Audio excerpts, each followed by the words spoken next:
और रुक्मिणी जी ने संदेश दिया, बड़ा सुंदर संदेश दिया। श्रुत्वा गुणान् भुवन सुंदर शृण्वतां ते निर्वेश कर्ण विवरैर्हतो गतापम् रूपं दृशां दृश्यमतामखिलार्थलाभम् त्वय्याच्युता विशति चेतमपत्रपं मे। हे द्वारिकाधीश प्रभु, श्रुत्वा गुणान् भुवन सुंदर सर्वतां ते, आपके गुणों के विषय में मैंने सुना है, आपको अभी देखा नहीं। रुक्मिणी जी ने श्री कृष्ण को देखा नहीं था। आपके सद्गुणों के विषय में सुना है। किसने सुनाया? नारद जी सुनाते रहते हैं। नारद जी महाराज भगवान का काम करते रहते। नारद जी से सुना है बहुत आपके विषय में। और हमारी भारतीय संस्कृति क्या है? भारतीय संस्कृति में हृदय के सौंदर्य को पहला नंबर दिया जाता है, गुणों को, सद्गुणों को, और बाहर के सौंदर्य को दूसरा नंबर दिया जाता है। पाश्चात्य संस्कृति में बाहरी सौंदर्य को पहला नंबर मिलता है और हृदय के सौंदर्य को दूसरा नंबर कोई देखता ही नहीं है। ये जो सौंदर्य प्रतियोगिताएं चलती हैं, ये भारतीय संस्कृति नहीं है, ये पाश्चात्य संस्कृति है। ये चमड़ी का सौंदर्य कब तक रहेगा? चेचक निकल आएगा, खत्म हो जाएगा। वृद्धावस्था आ जाएगी, खत्म हो जाएगा। एक्सीडेंट हो जाएगा, खत्म हो जाएगा। चमड़ी के सौंदर्य के भरोसे जो विवाह करेगा, वो विवाह टिकाऊ कैसे होगा? हृदय को देखो, कल्चर को देखो, जीवन को देखो, उसके परिवार के बैकग्राउंड को देखो। ये हमारी भारतीय संस्कृति है। रुक्मिणी जी कहती हैं, आपके गुणों के विषय में मैंने सुना है, आपको देखा तो नहीं है, लेकिन सद्गुणों के से इतना प्रभावित हो गई हूं कि मैंने आपका वर्ण कर लिया है। मैंने आपको पति के रूप में वर्ण कर लिया है। प्रभु तन्मे भवान खल व्रतः, मैंने आपका वर्ण कर लिया है। ये जीवन आपका हो गया है। और मेरी दृष्टि में श्याम सुंदर तुम हो शेर और शिशुपाल है गीदड़।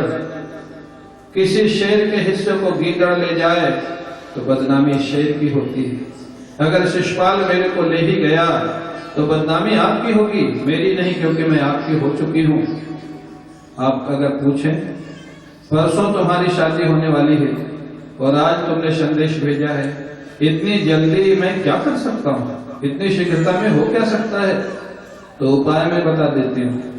शादी के एक दिन पहले अर्थात कल राजकन्या अम्बा पूजा के लिए जाती है। हमारी कुल की परंपरा है। मैं भी कल जाऊंगी अम्बा पूजा के लिए। अगर आप मेरी प्रार्थना को स्वीकार करते हैं तो अम्बा पूजा के बाद जब मैं मंदिर से बाहर निकलूंगी, आप रथ लेकर के वहीं आ जाए और वहीं से मेरा अपहरण कर लें और मेरे को द्वारिका ले जाकर के मेरे साथ अपना विवाह संपन्न कर। प्रभु, ये मेरी प्रार्थना है। रुक्मिणी जी ने प्रार्थना की, ये मेरी प्रार्थना है प्रभु, लेकिन स्वीकृति देना न देना आपका काम है। अगर आप कृपा करके स्वीकृति दिए तो मैं धन्य हो जाऊंगी। और दूसरा निर्णय भी मैं अपने संदेश में आपको सुना देती हूँ। अगर आप नहीं आए कल अम्बा पूजा के बाद, अगर आप बाहर मेरे को नहीं मिले, तो मेरा दूसरा निर्णय भी सुन लीजिए। अम्बा पूजा के बाद मंदिर के बाहर ही अगर आपका मिलना नहीं हुआ तो मैं अपने जीवन का परित्याग कर दूंगी, लेकिन शिशुपाल के साथ विवाह नहीं करूंगी।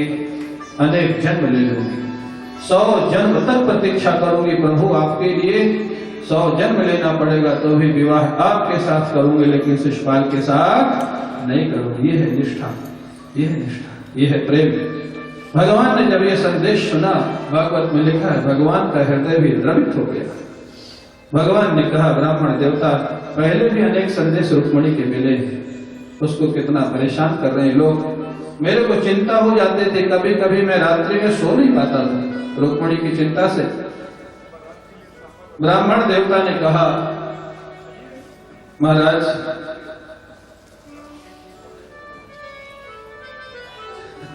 कहाँ ले जा रहे हैं? अरे कुछ हमारे पक्ष में भी तो रहने दीजिए। सबको उधर ही ले जाएंगे तो इधर भी तो कोई रहेगा।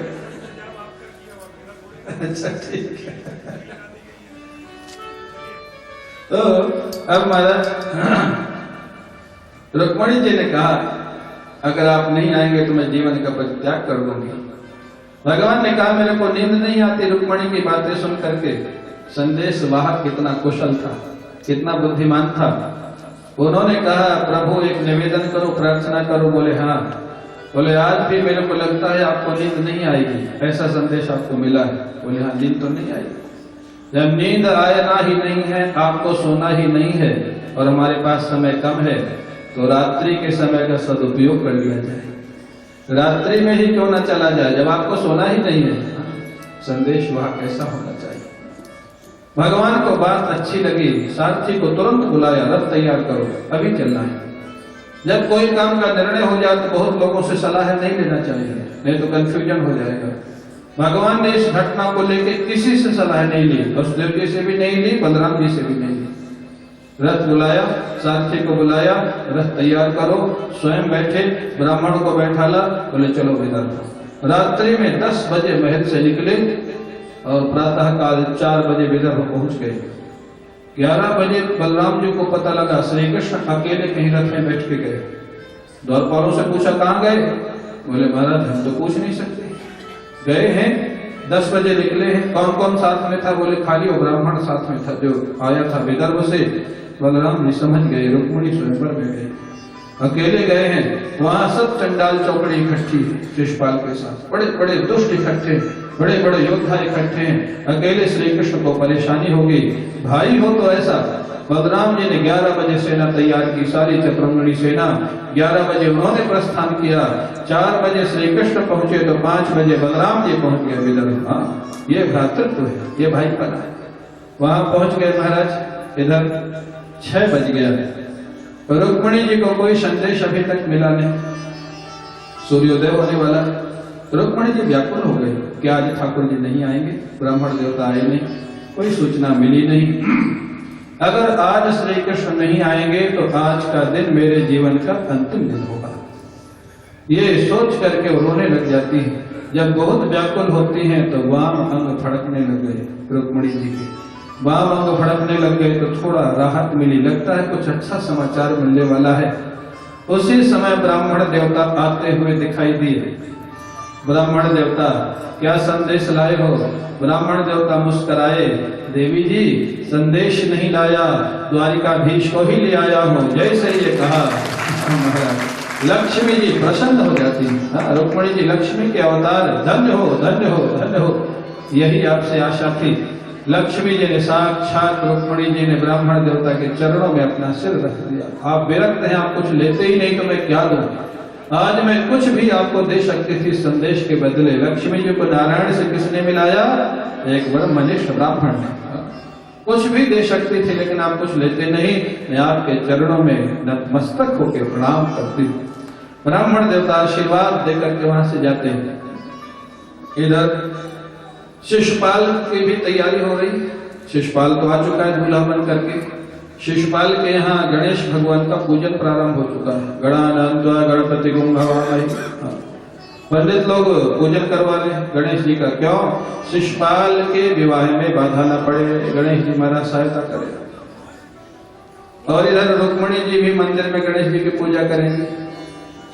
अब आप विचार करो, गणेश जी की पूजा रुक्मिणी जी कर रही है कि श्री कृष्ण मेरे को हरण करके ले जाए, ऐसी कृपा करो। और उधर शिशुपाल के यहाँ गणेश जी की पूजा हो रही है कि शिशुपाल का विवाह रुक्मिणी के साथ हो जाए, कोई बाधा ना पड़े, गणेश जी ऐसी कृपा करो। अब गणेश जी क्या करेंगे? हमारे जज साहब बैठे हैं। गणेश जी को महाराज बुद्धि के देवता है, उनको पता है पूजा कोई भी करे लेकिन उनको क्या करना है उनको पता है। शिशुपाल कितना गणानंद तो गणपति घूम करे लेकिन वहां गणेश जी सहायता करने वाले नहीं है। सात्विक देवता है ना, वहां भी गणेश जी का लिखा है भागवत, वहां भी पूजन हो रहा है, यहाँ भी पूजन हो रहा है। और हमारे पंडित लोग तो कहीं भी पूजन करा सकते हैं। वो शिशुपाल का हो चाहे श्री कृष्ण का हो, उनको तो दक्षिणा मिलनी चाहिए। तो महाराज अब क्या करें? पूजन दोनों जगह हो रहा है, वैदिक लोग दोनों जगह है। शिशुपाल को सूचना मिल गई खुफिया विभाग से कि कृष्ण बलराम है। अरे इनको तो बुलाया नहीं गया। आमंत्रण तो भेजा नहीं गया, ये आए क्यों? ना रुक्मी ने भेजा ना मैंने भेजा, ये आए। यद्यपि शिशुपाल उनकी बुआ का बेटा संबंधी है, लेकिन आमंत्रण श्री कृष्ण को नहीं भेजा गया। न रुक्मी ने, रुक्मी को तो न भेजने का तो स्वाभाविक था, उसी के विरोध में विवाह कर रहा। ये आए क्यों? लोगों को भेजा, राजदूतों को जाओ पता लगाओ क्यों आए। राजदूत गए, आपने बड़ी कृपा की, शिशुपाल जी के विवाह में आप आए, ये आपका बड़ी कृपा है, करुणा है, लेकिन इतनी बड़ी सेना साथ में। श्री कृष्ण ने कहा नहीं, रास्ते में बहुत लोग मिलते जुलते हैं, कोई चढ़ने वाला कोई भलाई वाला, इसलिए रास्ते के लिए सेना ले आए थे, यहाँ के लिए कोई जरूरत नहीं है। ये तो महाराज बात बताने में चतुर बचपन से, इनको तो कोई पकड़ नहीं सकता है। शिशुपाल को फिर भी संदेह हुआ, ये गड़बड़ है कुछ मामला। शिशुपाल ने महल से मंदिर तक सुरक्षा कर्मी लगा दिए, दोनों तरफ हाथियों पे, घोड़ों पे, पैदल, एक व्यक्ति भी वहां मंदिर के पास न पहुंचने पावे। श्री कृष्ण को पता लगा सुरक्षा बहुत ज्यादा बढ़ गई है, और झगड़ा पहले शुरू हो जाएगा तो रुक्मिणी का हरण कैसे होगा? रुक्मिणी हरण के बाद झगड़ा हो तब तो ठीक है, पहले झगड़ा नहीं होना चाहिए। भगवान कृष्ण ने सारथी को भेजा, जाओ शिशुपाल का रथ देख के आओ कैसा सजा हुआ। देख के आया, बोले अपना रथ बिल्कुल ठीक वैसे ही सजाओ जैसे शिशुपाल का सजा है, वैसे रथ सजा लिया। अंदर छिप करके श्री कृष्ण बैठ गए, बोले ले चलो रथ मंदिर के पास। अब सुरक्षा कर्मियों को लगा कि शिशुपाल जी जा रहे हैं, जिनकी सुरक्षा में लगे उनको थोड़ा रोका जाएगा। शिशुपाल की सुरक्षा में सारी सुरक्षा कर्मी हैं, सब सुरक्षा कर्मी रास्ता दे में सलूट और मारे। ठाकुर जी की लीला, शिशुपाल का जैसा रथ सजा लिया और जा रहे, छिपे छिपे जा रहे, मंदिर के पास पहुंच गए। इधर रुक्मिणी जी देवियों के साथ, महिलाओं के साथ, कुल पुरोहितन के साथ, पंडितों के साथ मंदिर में पहुंच गए। वहां पर महाराज पूजन किया, वरदान मांगा, नमस्ते त्वाम्बिके भीक्षण स्वसंतानयुतां शिवां भूयात् पतिर्मे भगवान कृष्णस्तदनुमोदताम्। हे अम्बा, हे गौरी माँ, तुमको मैं तुम्हारे पुत्र गणपति और पति भगवान शंकर के साथ तुम्हारा पूजन करती हूँ, आप ऐसी कृपा करो श्री कृष्ण मेरे को पति के रूप में प्राप्त हो जाए। पूजन करके बाहर निकली, देखा श्री कृष्ण आए कि नहीं आए। श्री कृष्ण थोड़ा दूर छिपा के खड़े हुए थे, रथ में बैठे हुए। रुक्मिणी जी ने ऐसे घूंघट को उठाया, इतनी सुंदर थी रुक्मिणी जी, लक्ष्मी की अवतार। जो सुरक्षा कर्मी हाथी और घोड़ों पर बैठे सुरक्षा में लगे हुए थे, रुक्मिणी जी के सौंदर्य को देख करके बेहोश होकर गिर पड़ी। आधी सुरक्षा तो रुक्मिणी जी के सौंदर्य ने तोड़ दी, इतनी सुंदर थी, बेहोश होकर गिर पड़े। सुरक्षा कर्मी हाथी घोड़ों से नीचे गिर पड़े। रुक्मिणी जी ने, और भगवान ने देखा ये ठीक मौका है, अभी सब बेहोश पड़े। रुक्मिणी जी ने दोबारा देखा, भगवान रथ से बाहर निकाल आए, देवी मैं इधर हूं तुम आ जाओ। जैसे भगवान ने बुलाया, रुक्मिणी जी ने सबको छोड़ दिया, दौड़ती हुई रथ के पास पहुंच गई। भगवान कृष्ण ने रुक्मिणी जी का हाथ अपने हाथ में लिया और हाथ पकड़ करके रथ में बैठा लिया। बोलिए रुक्मिणी हरण भगवान की, रुक्मिणी हरण भगवान की, रुक्मिणी हरण भगवान की। रथ में बैठाल करके भागे नहीं। भागवत में लिखा है, बड़ी मस्ती से रथ को चला रहे हैं, जैसे जैसे सिंह अपने हिस्से को गीदड़ के मध्य से उठाता है और महाराज आराम से जाता है, ऐसे जा रहे हैं। सुरक्षा कर्मियों को थोड़ी देर में होश आया, तब उठ के देखा नहीं रुक्मिणी जी को कोई ले गया, शोर हो गया, ले गयो ले गयो ले गयो ले गयो, शोर हुआ। वक्ता लोग सुनाते हैं, भागवत में तो ये बात नहीं लिखी। वक्ता लोग कहते हैं शिशुपाल उस समय सज रहा था, मेकअप कर रहा था, तैयार हो रहा था, काजल लगा रहा था। जैसे शोर मचा, ले गो ले गो ले गो, उसको लगा, रुक्मिणी को लगता है श्री कृष्ण ले गए। हाथ हिल गया, कांपने लग गया और काजल से उसका मुंह काला हो गया, अपने हाथ से मुंह काला। ये भगवान के विरोध का परिणाम, मुंह काला हो गया, शोर मच गया।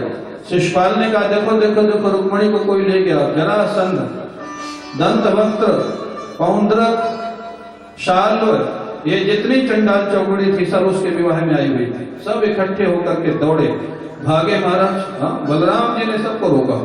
बलराम जी चतुरंगी सेना लिए हुए थे, सबके साथ भयंकर युद्ध हुआ, सबको मार मार करके पीछे लौटा दिया।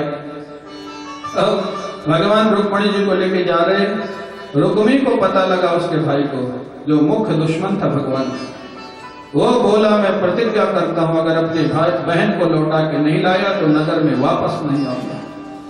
वस्त्र शस्त्र सेना लेकर के दौड़ा बड़ी तेज गति से। भगवान तो आराम से जा रहे थे, जोर से ललकारा, ए मेरे बहन के चोर खड़ा हो जा। बचपन में तूने माखन चुराया, अब बड़ा हो करके मेरी बहन को चुरा रहा है। चोरी की आदत तेरी गई नहीं, खड़ा हो जा, मेरी बहन को वापस कर दे, नहीं तो तेरे प्राणों की रक्षा नहीं होगी। भगवान बोले पहले पास में आओ फिर बात करते हैं। पास में आया तो भयंकर युद्ध प्रारंभ कर दिया भगवान ने। रुक्मी के साथ उसका रथ तोड़ दिया, धनुष बाण तोड़ दिया, बाल पकड़ लिए, तलवार निकाली मारने के लिए। मूर्ख कहीं का। एक बहन है 5 भाइयों के मध्य में, और उस बहन का भविष्य तो अंधकार में डालने जा रहा था अपने जलन के कारण, अपने द्वेष के कारण। ऐसे राजकुमार से विवाह करने जा रहा है जिसका जीवन अच्छा नहीं, जिसका आचार विचार अच्छा नहीं, और जिसकी आयु नहीं। तेरी बहन विधवा हो जाती, तेरे को मालूम क्या होने वाला है उसका। ऐसा तो करता है। ऐसा महाराज जोर से डांटा, तलवार निकाली, गला काटने की। रुक्मिणी जी ने हाथ जोड़ के पैर पकड़ लिए, प्रभु यद्यपि ये बहुत दुष्ट है, लेकिन कम से कम मेरी विदाई के समय इसको मत मारिए। लोग कहेंगे कैसी बहन थी, उसकी विदाई के समय भाई मार दिया गया, बाद में देखा जाएगा। भगवान ने कहा अच्छा मारूंगा तो नहीं, लेकिन छोड़ूंगा नहीं इसको। क्या किया भगवान ने? दुपट्टे से उसके हाथ पैर बांध दिए, बांध करके रथ के पीछे डाल दिया और ले चले द्वारिका की तरफ। बलराम जी सब सेना को पीछे हटा करके जब आए, भगवान कृष्ण से मिले, देखा रुक्मिणी जी भगवान कृष्ण सुरक्षित हैं, प्रसन्न हुए। रथ के पीछे देखा, अरे श्री कृष्ण ये रुक्मी को बांध के डाला हुआ, इसको मार के भगाओ, यहाँ इसको कहां ले जा रहे हो द्वारिका? भगवान कृष्ण ने कहा दाऊ दादा आपको पता है विवाह तो द्वारिका में होगा, और विवाह के समय साले की जरूरत पड़ेगी, ये बुलाने से आएगा नहीं। कितने नटखट थे, उनका सारा जीवन नटखट था। बोले ये बुलाने से आएगा नहीं, बांध के ले चलते हैं, विवाह की विधि जबरदस्ती से पूरी कराएंगे, बाद में महाराज इसको भगा देंगे वहां से। बलराम जी बोले तू बहुत नटखट, इतना बड़ा हो गया लेकिन तेरा नटखट पने का स्वभाव नहीं गया। अरे कोई जबरदस्ती विधि थोड़ा कराई जाती, भगाओ इसको यहाँ से। इसी तरह छुड़ा के भगाया। हाँ, रुक्मिणी जी को ले आए महाराज द्वारिका। अब द्वारिका में उत्सव, भगवान का प्रथम विवाह, साक्षात लक्ष्मी के अवतार रुक्मिणी जी। सारी द्वारिका को सजाया गया, केले के खंभे लगाए गए, मंडप बनाया गया, वैदिक ब्राह्मणों को बुलाया गया, और वैदिक मंत्रों के मध्य अग्नि को साक्षी देकर के सप्तपदी करते हुए भगवान का प्रथम विवाह रुक्मिणी जी के साथ संपन्न होता है। बोलिए रुक्मिणी वल्लभ भगवान की, रुक्मिणी वल्लभ भगवान की, रुक्मिणी वल्लभ भगवान की। बड़े प्रेम से भगवान का विवाह संपन्न हुआ। द्वारिका में बड़ा भारी उत्सव मनाया जाने लग गया, लोग नाचने लग गए, गाने लग गए, बड़ा बड़ा भोजन लोगों को बताया जाने लग गया, खिलाया जाने लग गया। अब भगवान के विवाह की सवारी आएगी, भगवान के विवाह का पूजन होगा, भगवान के विवाह के गीत होंगे। आप लोग शांति से अपने स्थान पर बैठे रहें और भगवान के विवाह के उत्सव का आनंद लेंगे, और उसका आनंद लेने के बाद प्रसाद लेके ही जाएंगे। सबके लिए प्रसाद की व्यवस्था है। बोलिए रुक्मिणी वल्लभ भगवान की, द्वारिकाधीश भगवान की जय जय श्री राधे।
नारायण।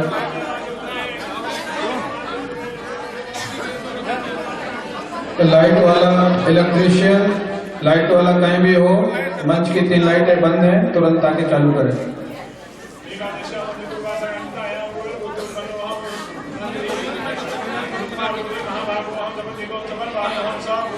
आचार्य जी का माइक चालू करो। श्री रुक्मिणी मंगलाग्नि भूतविधा लब्धोपचारैः श्री श्री द्वारकाधीश श्रीमा परमजनमय भगवत्या रुक्मिणी दिव्याः पूजनं च कर्माहं करिष्ये।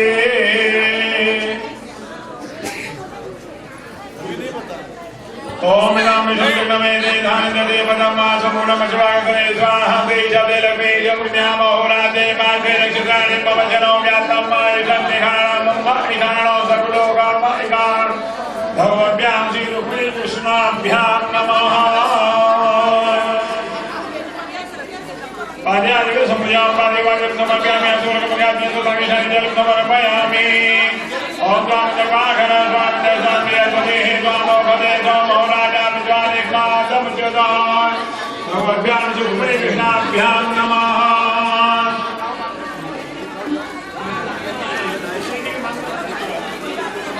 ओम सिंधोरिम प्रार्थने सुगना सप्पात प्रमेयाः प्रमेय देवाः